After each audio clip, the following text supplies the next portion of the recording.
Okay, so what we're going to do is we're going to have a look at the how we take one of these graphs and find out some information about it. So we've got this graph here about the birth weight of babies. And what we're going to do is we're going to have to do some estimates. Now, first of all, we see it's a histogram. So the data here goes between, if we look at this one here, it's between 800 and 1200. There was that probability of babies. Between 1200 and 1600 it's there, between 1600 and 2000 it's there, and so on. Now, because we are making an estimate, if we wanted to, we could find the lowest possible median and the highest possible median and so on, and use 800 for one lot and 1200 for another lot. That's going to take a long time, too long to do in an exam. So what we're going to do is we're going to just estimate that it's in the middle.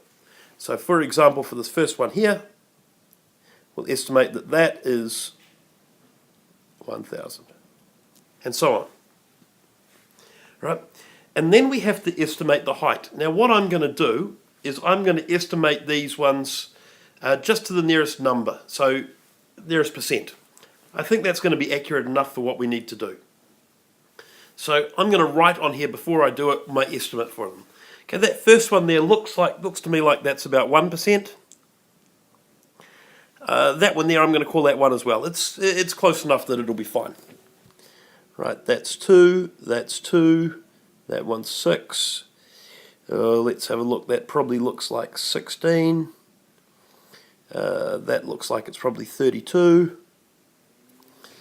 Here we've got maybe 21, 22 I'll say.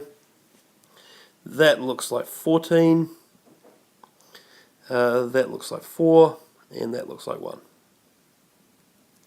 Alright, so now that I've got this, I can put together a little table of the values. This is going to be really helpful when I'm wanting to do anything. Before I write any answer, I'm going to do this. So what I'm going to do is I'm going to do it in my calculator.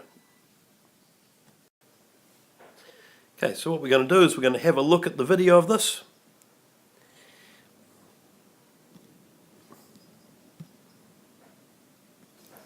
Okay, so to do that, what I've got to do first of all is push the menu button to get into menu mode.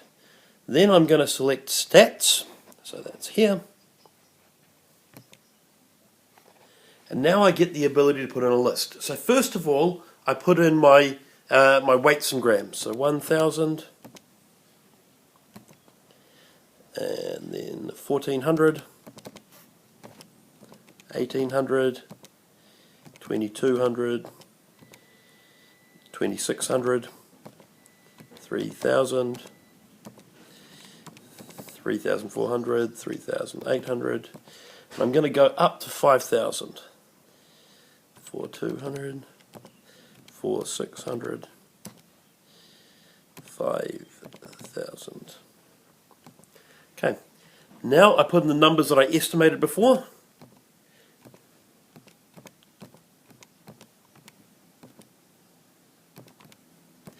(16, 32, 22, 14, 4, 1). Okay, now we get to a part where we've got to set up our calculator right. Now you will have to do this because your calculator is going to get cleared in the exam. So what we're going to do is I need to bring it into a little bit better light. We're going to go into the calculate mode, so that's F2. And then over on the right here we've got setup, so I'm going to push F6. Now what I want to do is I want my X list, which is the X on what numbers have come from the X on the graph, right? So the X on the graph is list 1, that's right. If we had that wrong, we'd go list and then select where we would put it. Now the frequency is the height of it. Now that's saying that's all at 1. Well, we don't want it to all be at 1. We put our frequency, which is the y-axis, into list 2. So I'm going to push list, and then I push 2. Right, so list 2. Right, execute. Right, I don't care about 2 variables because I'm not doing a bivariate. I'm not doing a x and y scatter graph. I'm doing just simply a single variable at a time. Right, so I do that. Now all I do is I push 1 var, and I've got my variables. So I have my x bar is the mean. So I just write that down as mean. And I'd say 3450 is probably a fair guess, fair estimate of that.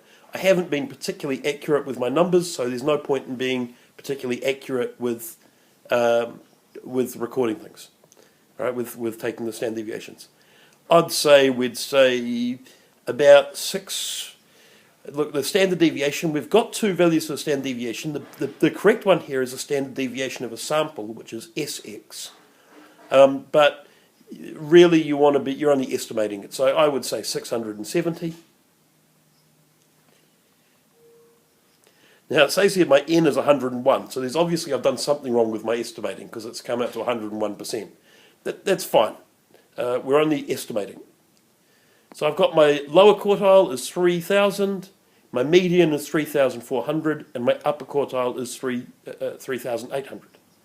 So I can draw that in on the graph, and that's going to give me something else that I can talk about.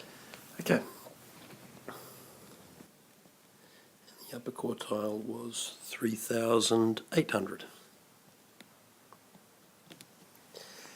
So,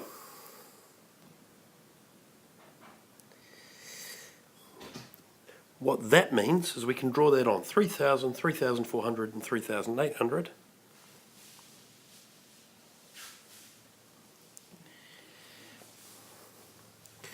So we know our lower quartile is here, our upper quartile 3, 4.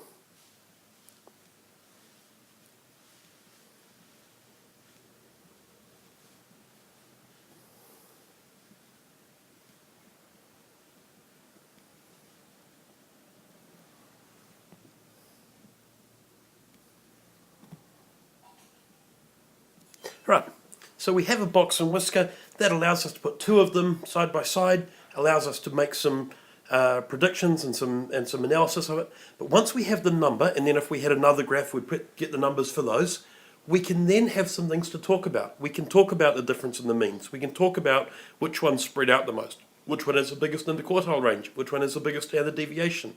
We can talk about whether or not it's normal.